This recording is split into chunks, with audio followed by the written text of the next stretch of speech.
जी से कि वे अपने संबोधन से हम सबका मार्गदर्शन करें। हम सबको प्रेरणा दें। माननीय प्रधानमंत्री श्री नरेंद्र मोदी जी।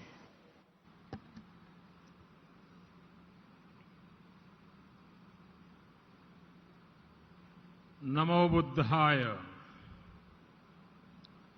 इस पवित्र मंगल कार्यक्रम में उपस्थित उत्तर प्रदेश के राज्यपाल श्रीमती आनंदीबेन पटेल, उत्तर प्रदेश के मुख्यमंत्री श्रीमान योगी आदित्यनाथ जी,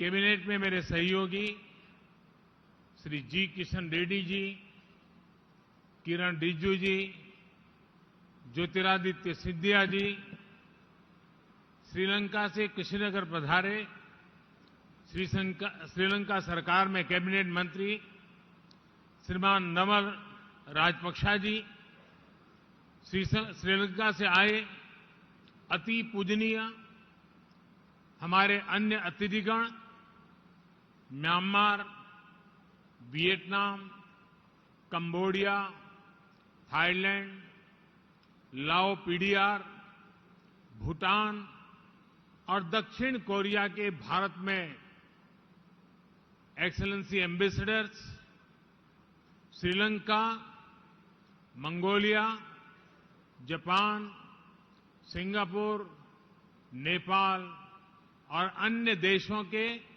वरिष्ठ राजनयिक, सभी सम्मानित भिक्षुगण और भगवान बुद्ध के सभी अनुयायी साथियों, अश्विन महीने की पूर्णिमा का ये पवित्र दिन कुशीनगर की पवित्र भूमि और अपने शरीर अंशों रैलिस के रूप में भगवान बुद्ध की साक्षात उपस्थिति, भगवान बुद्ध की कृपा से आज के दिन कई अलौकिक संगत, कई अलौकिक संयोग एक साथ प्रकट हो रहे हैं। अभी यहां आने से पहले मुझे कुशीनगर इंटरनेशनल एयरपोर्ट के लोकार्पण का सौभाग्य मिला है। कुशीनगर इंटरनेशनल एयरपोर्ट के जरिए पूरी दुनिया से करोड़ों बुद्ध अनुयायियों को यहां आने का अवसर मिलेगा। उनकी यात्रा आसान होगी। इस इंटरनेशनल एयरपोर्ट पर श्रीलंका से पहुंची पहली फ्लाइट से अति पूजनीय महासंघ, सम्मानित भिक्षुओं और साथियों ने कुशीनगर में पदार्पण किया है। आप सभी की उपस्थिति भारत और श्रीलंका की हजारों साल पुरानी आध्यात्मिक, धार्मिक और सांस्कृतिक विरासत का प्रतीक है। साथियों, हम सभी जानते हैं कि श्रीलंका में बौद्ध धर्म का संदेश सबसे पहले भारत से सम्राट अशोक के पुत्र महेंद्र और पुत्री संघमित्रा लेकर गए थे। माना जाता है कि आज के ही दिन अरहत महिंदा ने वापस आकर अपने पिता को बताया था कि श्रीलंका ने बुद्ध का संदेश कितनी ऊर्जा से अंगीकार किया है। इस समाचार ने विश्वास बढ़ाया था कि बुद्ध का संदेश पूरे विश्व के लिए है, बुद्ध का धम्म मानवता के लिए है। इसलिए आज का ये दिन हम सभी देशों के सदियों पुराने सांस्कृतिक संबंधों को नई ऊर्जा देने का भी दिन है। मैं आप सभी को बधाई देता हूं कि आप आज भगवान बुद्ध के महापरिनिर्वाण स्थल पर उनके सामने उपस्थित हैं। मैं श्रीलंका और दूसरे सभी देशों से आए हमारे सम्मानित अतिथिगणों का भी हार्दिक स्वागत करता हूं। हमारे जो अति पूजनीय महासंघ हमें आशीर्वाद देने के लिए उपस्थित हैं, उन्हें भी मैं आदरपूर्वक नमन करता हूं। आपने हम सबको भगवान बुद्ध के अवशेष स्वरूप रेलिक्स का दर्शन का सौभाग्य दिया है। यहां कुशीनगर के इस कार्यक्रम के बाद आप मेरे संसदीय क्षेत्र वाराणसी भी जा रहे हैं।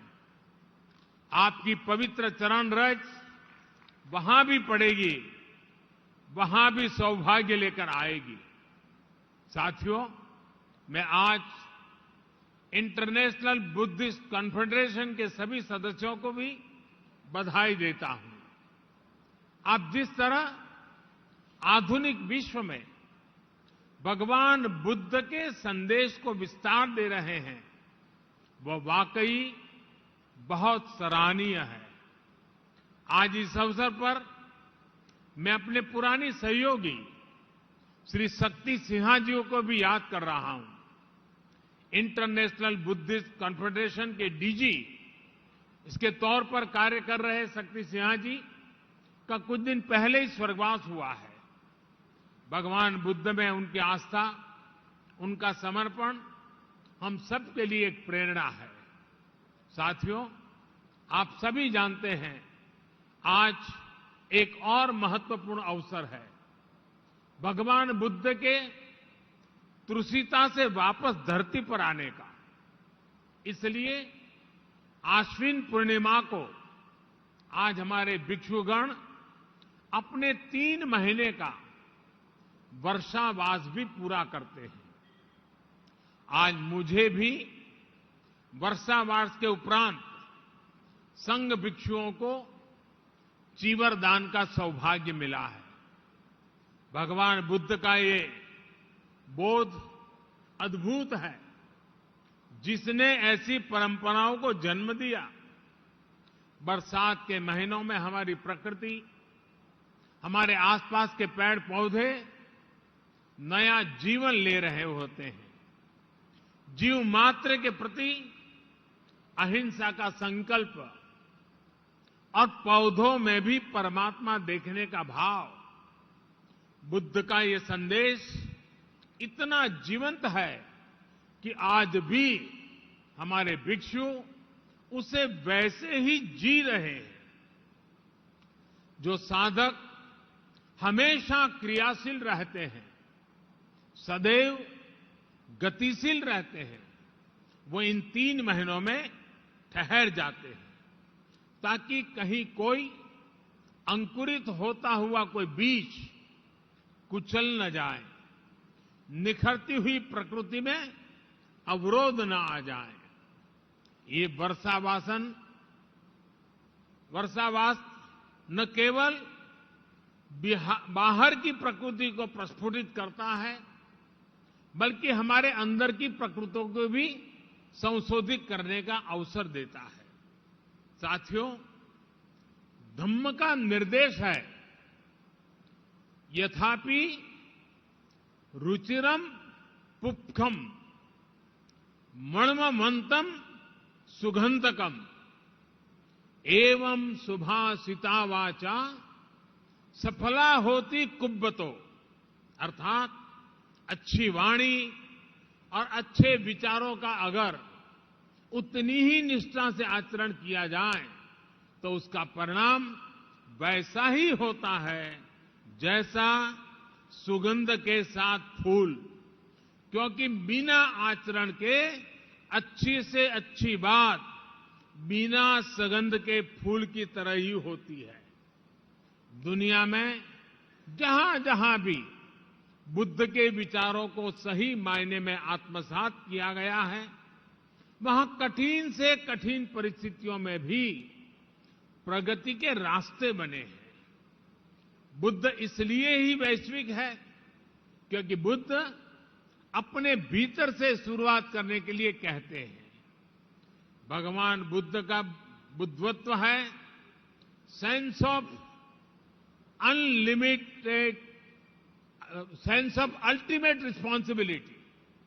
अर्थात हमारे आसपास, हमारे ब्रह्मांड में जो कुछ भी हो रहा है हम उसे खुद से जोड़कर देखते हैं, उसकी जिम्मेदारी खुद लेते हैं। जो घटित हो रहा है उसमें अगर हम अपना सकारात्मक प्रयास जोड़ेंगे तो हम सृजन को गति देंगे। आज जब दुनिया पर्यावरण संरक्षण की बात करती है, क्लाइमेट चेंज की चिंता जाहिर करती है, तो उसके साथ अनेक सवाल उठ खड़े होते हैं। लेकिन अगर हम बुद्ध के संदेश को अपना लेते हैं तो किसको करना है, इसकी जगह क्या करना है, इसका मार्ग अपने आप दिखने लगता है।